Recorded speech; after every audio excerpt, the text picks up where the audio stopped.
Hi అండి.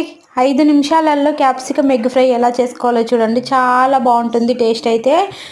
Stove పైన కడాయి పెట్టి 3 స్పూన్ల ఆయిల్ వేసుకొని ఆయిల్ వేడెక్కినాక జీలకర్ర, ఆవాలు, పచ్చిమిర్చి, ఆనియన్ వేసేసుకొని బాగా ఫ్రై చేసుకోవాలి. ఉప్పు కూడా ఇప్పుడే వేసేస్తున్నాను. ఇదంతా ఒకసారి బాగా కలుపుకున్నాక క్యాప్సికమ్ కూడా కట్ చేసి వేసేసుకొని కొంచెం అల్లం వెల్లుల్లి పేస్ట్ వేసి బాగా వేయించుకోవాలి. ఒక 5 నిమిషాలు మూత పెట్టి బాగా ఉడికించుకోవాలి లో ఫ్లేమ్లో పెట్టుకొని. ఇదంతా కొంచెం మగ్గిన తర్వాత జీలకర్ర పొడి, కారము, ధనియాల పొడి, గరం మసాలా, పసుపు వేసేసుకొని ఇంకొక 5 నిమిషాలు లో ఫ్లేమ్లో మూత పెట్టి ఉడికించుకుంటే మనకైతే క్యాప్సికము అలాగే ఆనియన్ మొత్తం ఫ్రై అయిపోతుంది. నేనైతే 3 ఎగ్స్ వేస్తున్నాను.